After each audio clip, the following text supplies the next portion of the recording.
Hoy, good morning sa inyo mga kachurba. Oo, day. Sa totoo lang, may chismis na naman ako. Pero, makapaglakad-lakad muna. Papaaraw sana ako. Chismis. Wala pang masyadong araw. Pero okay lang kasi makakalakad-lakad ka ng feel na feel mong maglakad kasi masyadong mainit. Hindi masyadong maasar. Hindi mainit kasi mamaya sobrang init na naman. Kaya masarap maglakad-lakad. Kaya iyan. Dahil dyan habang naglalakad-lakad ako. Siyempre, tingin-tingin ako sa paligid. Siyempre, may makita tayong mga bagong chismis at bagong kachurba na mga kachik-chak na nasa daan. Oo. Yun. So, sa totoo lang, meron akong gustong bilhin. Niisip ko muna kung ano yung bibilihin ko. Kasi, mamaya, papasok na naman sa bahay na to ang aking mga alaga. Kaya dapat meron akong bit-bit pagbalik pang almusal nila. Kasi para diretso na rin gala-gala ng lakad-lakad, exercise at 'di ba? Yun na nga. Sa totoo lang may chismis talaga ako. Kasi naghahanap-hanap ako ng apartment. Pero check ko muna kung magiging babayaran namin kuryente, kung okay pa, kung bumaba man lang kahit piso, di pongal. Pero kung dadagdagan na naman, ay di pongal, nakakabuisit na.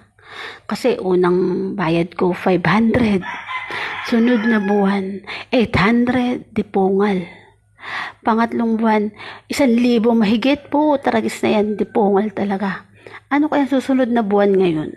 Kaya dapat alamin ko kung magkano na naman ang makukuha nating kuryente. Di pongal na yan, kakabuisit na. Imbis bumaba-baba ay lalong tumataas. Di pongal, marami ata mandurugas dito eh. Di malam kung sino makikisiksik ng kuryente. So yun na nga, nakabili na ako. Buti naman nakabili na ako ng mga pasalubong habang nachismis ako sa paligid, paglakad-lakad, at least bit ako ng 2 pasalubong para sa 2 kong alaga. So, may chismis ako dyan, di pongal. Bumili ako. Sa totoo lang, nag-aantay ako kung asaan ang lagayan. Kahit naman 2 ang binili ko, may lagayan pa rin yan. Di pongal, wala naman akong bag na bit-bit. So, ang sabi sa akin, wala po kami lagayan. Ay, di po, wala, ano ba naman yan? May resibo ko nga, wala kang malang plastic. Kahit doon sa plastic na 7-Eleven na, ano ba yung plastic na yun? Kahit plastic na pang lagayan ng itlog o ng mga mantika or may lagayan man lang kaya nasa bilihan pa naman.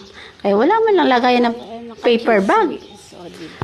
Kahit walang paper bag, basta meron man lang lagayan kahit maliit na plastic o paper bag, may kahit galing sa ay naku, nakakaloka talaga.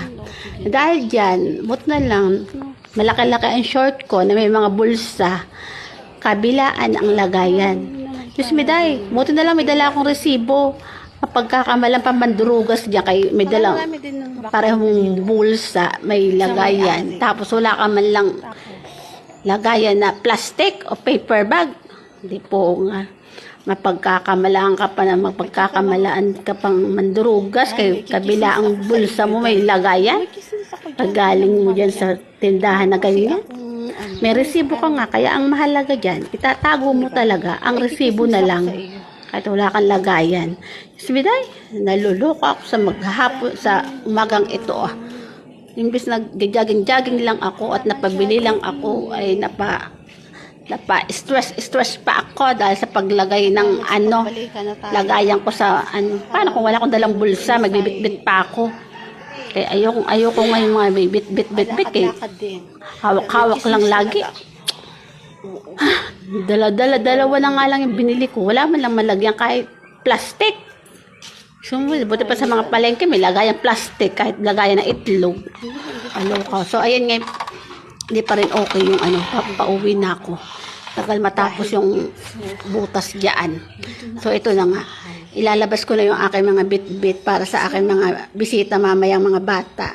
O, di ba? Yan o, kabilaan ng bulsa ko. 1. O, yes mo, 2. O, di ba? Buti malalaki yung mga short ko. At sa papakinabangan. Di po, kaya walang lagayan. Mamaya, at least, pag dumating yung aking mga bisitang bata, mamaya, masaya na naman sila kasi may maiinom sila. O, di ba? Dahil dyan, ako rin naman ang masaya. Mas masaya sila. Pero ako, may konting na-stress kay Gisme. Malalaglagan ako ng short dahil sa pagbibit-bit niyan sa loob ng bulsa. Ungal na bulsa yan. Kailangan talaga pag nalakad-lakad, bibili ka sa mga may bulsahan ka. Pagka malaki pang mandurugas. Nakakaloka talaga. Goodbye.